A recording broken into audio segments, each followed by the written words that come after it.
Happy Wednesday, everyone. Today's story is Beware of the Storybook Wolves. Every night Herb's mother would read him a bedtime story. Sometimes it was about a big wolf who terrified little girls and their grandmothers. With his chilling growl and his big yellow teeth, you could tell from the picture that toothpaste had never been on his shopping list. The story got very nasty in the middle and everybody nearly came to a sticky end. But by the last page, it had all turned out well and went happily ever afterly. It was one of Herb's favourites. He particularly liked the back cover that had a picture of a smaller wolf with a patch over one eye and the words, "For a real thrill." Try reading the story of the little fierce wolf and the three little piglets, pink piglets. It will scare your socks off. Whenever his mother finished this bedtime story, Herb would say, "Don't forget to take that book with you." And his mother would ask, "Why?" "Because there's a wolf in it, of course," Herb would say. Herb's mother would smile to herself because she knew that storybook wolves are not at all dangerous. One night, just as they were finishing the wolf story, the telephone rang. In her hurry, Herb's mother forgot all about taking the book with her. Herb didn't realise at first, but as he was snoozing off, he thought he heard a deep rumbling sound coming from the bedside table. It was like the rumbling of a very hungry tummy, or perhaps even two very hungry tummies. Then he began to smell, a not very nice smell, a sort of bad breath type of smell. Herb got a funny feeling that two or maybe even three eyes were watching him. Unwisely, he switched the light on. And there, standing in front of him, was the big storybook wolf, and next to him was the other smaller wolf with a patch over one eye. Herb recognised him as the back cover wolf. Big Wolf said in a low, greedy voice, "I thought I could smell something tasty. I'm going to gobble you up, little boy." And he started to lick his chops. "Oh, can I have his little pink toes? They just look like little piglets," said Little Wolf. And he tried to lick his chops, but he wasn't very good at it and just ended up dribbling all over the carpet.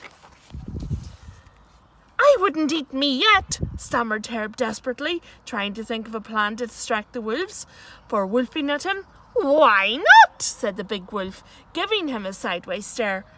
"Yes, why not?" said Little Wolf, trying to give him a sideways stare.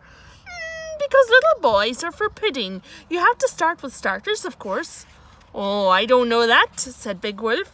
"Really?" said Herb, feeling a little bit pleased with his craftiness. "I thought everybody knew that." "Oh, I knew that," said Little Wolf. "No, you did not," said Big, slightly less fierce than before Wolf. "Yes, I certainly did," said Little Wolf, puffing himself up. "Well, if you're so clever, then what's starters?" triumphed Big Wolf. You could tell that Little Wolf hadn't ever heard of starters, but not wishing to sound stupid, he shouted, "Jelly is starters, everybody knows that." Then Big Wolf and Little Wolf looked at Herb and said, "Where's the jelly?" "Jelly, jelly, where was the jelly?"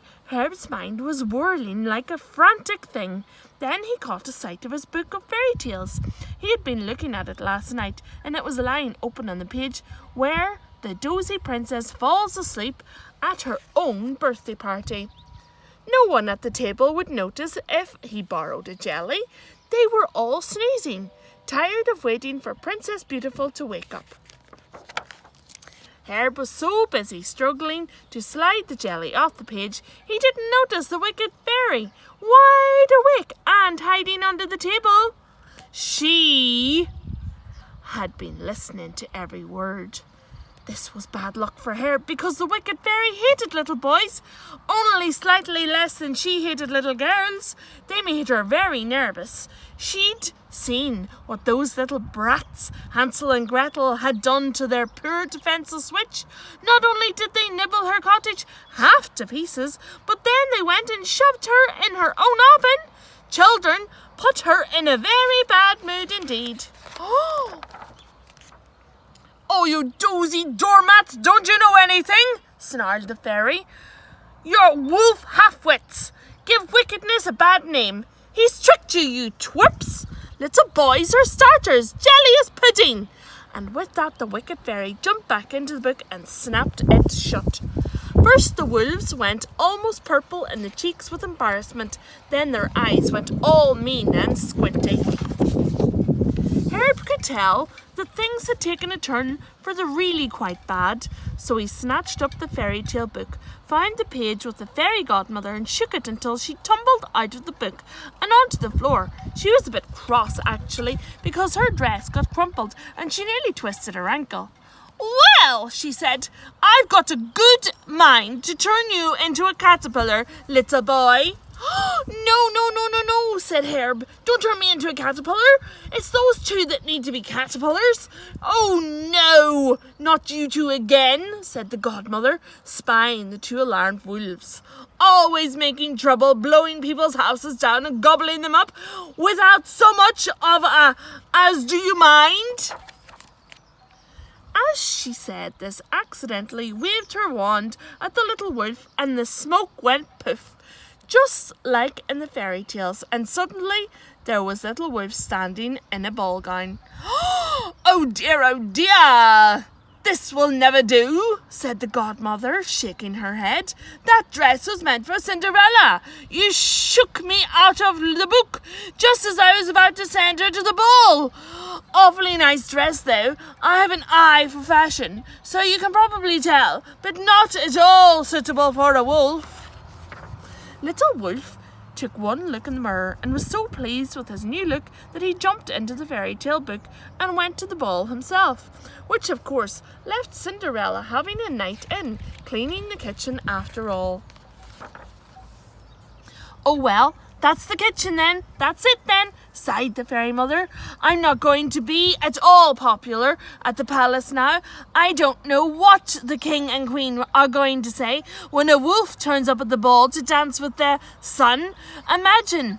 They will be very grumpy about it. I do hope he doesn't start snacking on the guests. The fairy godmother was so engrossed with her own problems that she hadn't noticed the big wolf was poised, ready to swallow Herb in one gulp. Help! Screeched Herb. Quick thing, fairy godmother wished her wand, and Big Wolf was just a tiny caterpillar. Oh, I do like caterpillars, said the fairy godmother, popping it back onto the wolf storybook. They're so undemanding, never bothering me for things, not like frogs always thinking they're the princess. What's more, I really have enough of being squashed inside the book, doing favours for spoiled princesses. I'm going to take a holiday somewhere far away from royalty. And in a sudden twist of sequence, she disappeared. Before Herb got back into bed, he piled all his books and then put them the heaviest thing he could find on top of them, just in case anyone else was tempted to get out of his story. The funny thing was, the next time Herb's mother came to read the wolf story, there was no wolf to be seen, just a tiny caterpillar trying with all his might to terrify a little girl in a red coat. The end.